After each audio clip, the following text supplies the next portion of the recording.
All right, hi guys, I'm Kill2. I'm here with Michael Bolton, and we have our first match from the Group of Death, Group D, on day one here of Alliance Tournament 9. On your left, we have Ushra'Khan. They're going to be fighting Pandemic Legion on the right. So for Ushra'Khan, we have a pretty amazing setup. Typhoon Fleet issue, Hurricane times 2, 2 Sacrilege, a Guardian, Thrasher, an Ishkur, and 2 Dramiels. And for Pandemic Legion, we have 2 Slipnirs, 3 Rooks, a Scimitar, a Thrasher, and 3 Kitsunes. So for ranges, we have a couple Slipners up close for PL. Countdown's underway right now, so we're going to get started in a sec here. But the Slipners are pretty close. The rest of the PL team at a good distance, the fill of 50K. And then Ushra'Khan kind of spread out below them. Sacrileges and Typhoon Fleet issue closest to the beacon with the Frigg support behind that. And then ultimately the Guardian in the way back. So here we go. We're underway. Yeah, it looks like it should be interesting to see if Ushra'Khan can manage to pump down these Rooks before they can get these jams. If these Rooks and Kitsune starts going down, this can go pretty badly for Pandemic Legion. But it looks like they've chosen to start putting some damage onto one of the Slipners. Yeah, there is a Slipner taking damage. PL calling the Typhoon first. I'm really curious kind of about what would make a person pick a Typhoon Fleet issue over anything else. I don't know enough about the ship, and I don't know exactly what they're trying to do. Sacrilege is also a really weird call here. That PL Slipner repped back to full without too much trouble. A brawl here kind of in the middle of the field. The Typhoon not faring nearly as well as that PL Slipner. Yeah, no, exactly. It's interesting. I have to wonder what's fit in the utility highs of that Typhoon. And the Sacrileges are also a strange setup. Perhaps seeing the advantage of missiles and choosing to go Amar with their missiles. I don't know. I mean, utility highs, yeah, I guess the Typhoon does have a lot of utility highs. I don't actually see it running any smart bombs. Obviously, the huge blob of damage drones is not under any pressure down there. And also, I don't see any Newt graphics. I suppose at this point, the entire Ushra'Khan team is just jammed. There's so much jamming on the PL team that we can't really tell necessarily what it is Ushra'Khan is trying to do, because they're just not going to get locks this whole fight. As Shadu was saying earlier, you know, if for some reason PL did lose one of their Rooks or a couple of their Kitsunes, it might have kind of tumbled apart, but I don't think that's going to happen. It looks like they're having a pretty easy time keeping this entire Ushra'Khan team locked down. Yeah, and that Typhoon Fleet issue goes down. That Typhoon Fleet issue, I believe, was running ECCM, if my particle effect knowledge is correct, which it may very well not be. Yeah, there is no damage coming into the Pandemic Legion team. The Ushra'Khan team, it looks pretty locked down. Maybe Pandemic Legion will get unlucky with some of their jams, but the Hurricane for Ushra'Khan is now taking some armor damage. And I do not see... is that some reps I see coming in there? I mean, this is just going to get worse and worse. The thing is, there's a couple things you can do to make it easier to deal with a lot of ECM like this, like PL's brought here.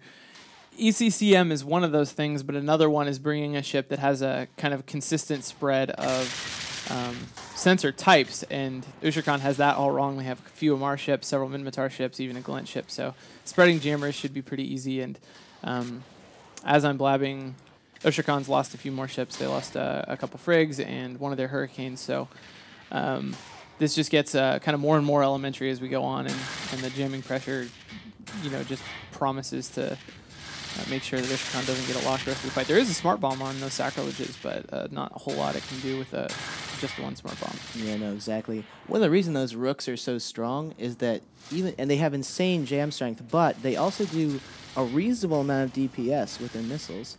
And combined with those Slipners, even if that Guardian could rep, I think you could break most of the tanks on the field.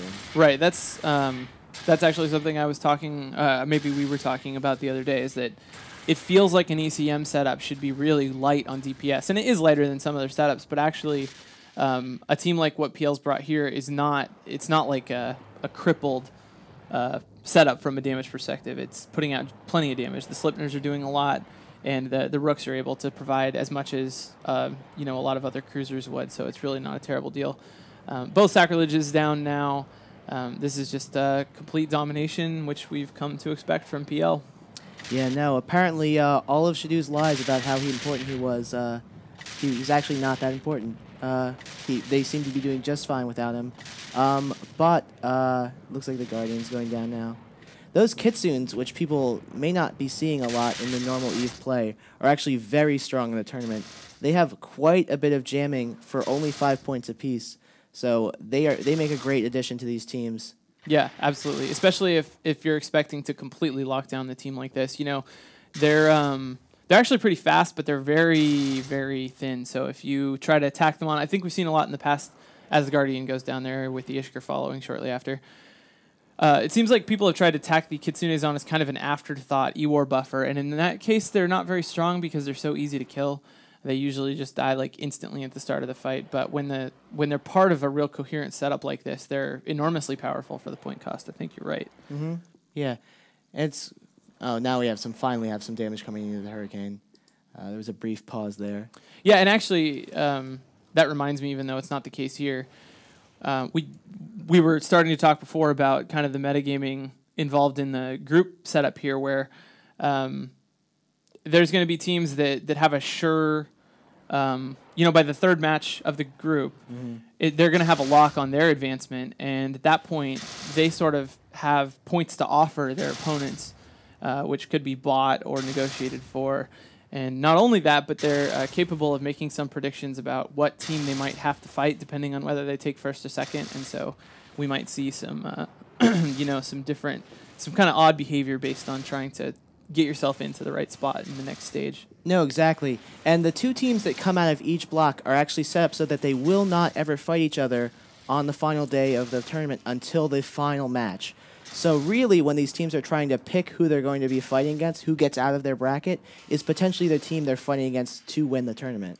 Right. All right, there we have it. PL winning in perfect style as usual. Back to the studio.